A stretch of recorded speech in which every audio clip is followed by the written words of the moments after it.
Over the past couple months, as I've continued to play through a lot of these older classic Gundam titles, there's a couple things that have really begun to stand out to me. The first is more of a statement. They just don't make them like they used to.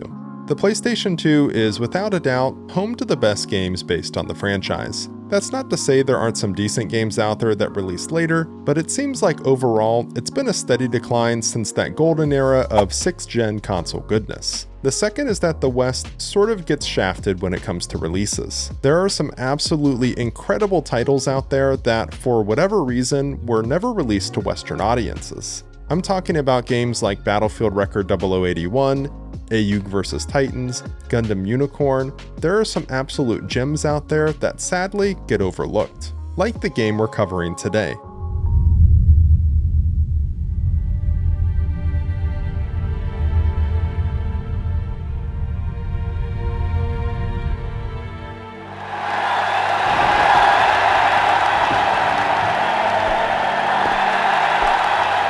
Mobile Suit Gundam, Char's Counterattack, which, if you couldn't tell from the thumbnail, this is a PlayStation 1 title, and it was released 26 years ago in the year 1998.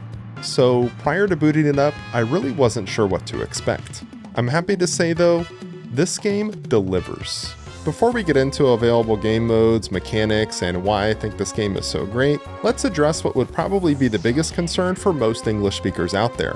Just how accessible is this game being a Japan-only release? Well, I would say it's extremely accessible. So much so that I find it sort of crazy that this didn't get released in the West. Almost the entire game, with the exception of audio during briefings and cutscenes, is already in English. I mean, if you're just looking at menu and UI elements, you might not even realize that the game isn't an English release. So yeah, don't let the fact that this isn't a Western release deter you. The game is very accessible for English speakers, although if you don't know the story of Gundam 0079 and Char's Counterattack, you may not know exactly what's going on, but chances are, if you're watching this video, you've probably seen those. Alright, let's talk game modes. Things here are really straightforward. First, there's story mode, which initially only Amuro's story is available. However, after completing it, you unlock the ability to play through again as Char from his perspective.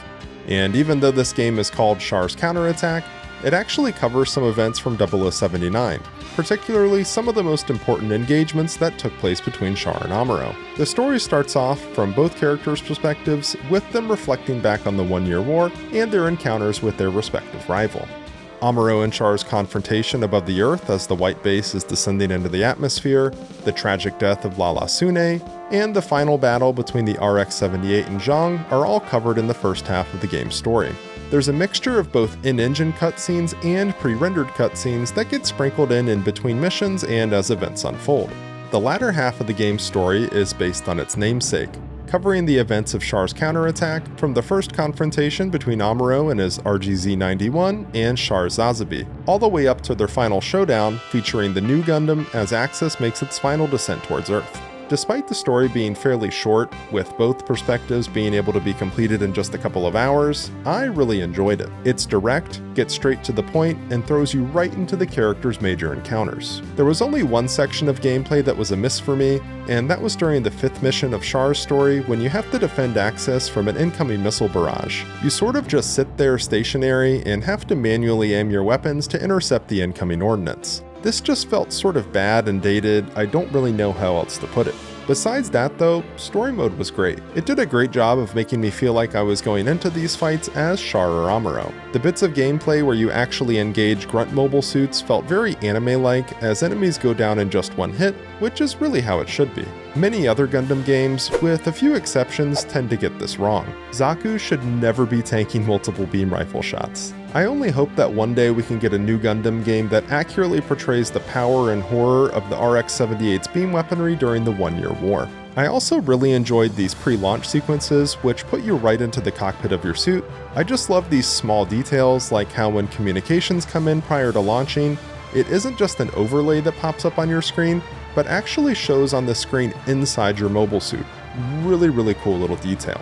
The story and game, for that matter, actually has surprisingly good presentation, especially considering its age. Yeah, the visuals look dated, there's no denying that, but they're not that bad. The pre-rendered 3D cutscenes probably blew people's minds back in 1998. They don't quite have the same effect now, but overall, I would give the presentation a thumbs up. In addition to the game's story mode, there's also battle mode, which is more than just a straight up versus mode, which the game does appear to have one of those by the way, but it looks to be strictly player versus player, so I unfortunately couldn't test it. Battle mode allows you to choose from one of 10 mobile suits, or 9 if you exclude Char's Rikdom, which requires completing the mode once fully to unlock. In this mode, you play through a series of 9 1 vs 1 battles with the suit of your choice. To my surprise, Quattro Vagina was available to play as, so you know I had to complete a run with him. You actually get a pretty cool little cutscene that plays specific to your character upon completing a run, which was totally unexpected and honestly much more detailed than I imagined it would be. Now let's talk gameplay mechanics, because I actually think the game does a really good job here. Control and movements with the analog stick feels natural, and the 3D environments of the maps are easy to navigate. There's verticality to the gameplay, with you being able to control your suit's ascent or descent with L1 and L2, but honestly, it doesn't seem to come into play very often since the lock-on system does a great job of keeping your opponents tracked. Different suits have different weapons available to them, and they're actually all available to you while playing. There's no weapon select or anything like that that occurs prior to missions. You have 2 different weapon palettes available, one for your primary ranged weapon, the other for melee, and they can be swapped at any time with the R2 input. Also tied to these palettes are your suit's other weapons, such as Vulcans, bazookas, decoys, etc. These are accessed with a combination of R1 and either square, X, or circle. You actually have unlimited ammunition on all weapons, but if your ammo count hits 0, there's a recharge period before they become available again. Shields are usable in the game too, and blocking doesn't occur automatically, which is something that seemed to be adopted in some later Gundam games. Circle can be used to raise your shield, or arms if your suit doesn't have a shield, to prevent incoming damage. Of course, shields can only take a certain amount of damage though before they're destroyed and unusable.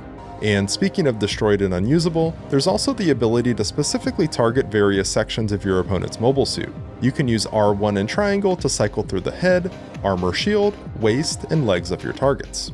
Destroying the head unit increases the amount of time required for a lock, destroying a shield, as mentioned, removes the ability to block, and targeting the waist can remove access to secondary weapons. Losing a leg infers a hefty 50% movement speed penalty. Your opponents can do the same to you, so if you start taking excessive amounts of damage, you may notice a head, arm, or leg missing, which is going to make winning your battles harder, that's for certain.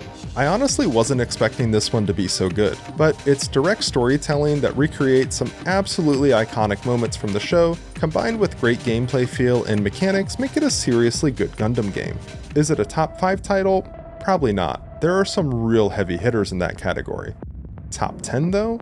Yes. This is a seriously overlooked game that, despite being a Japan-only release, is highly accessible to Western audiences. I would really recommend checking it out, especially considering the low amount of time investment that's required to complete it. Let me know your thoughts on the game down below. As always, thanks for watching. Until next time.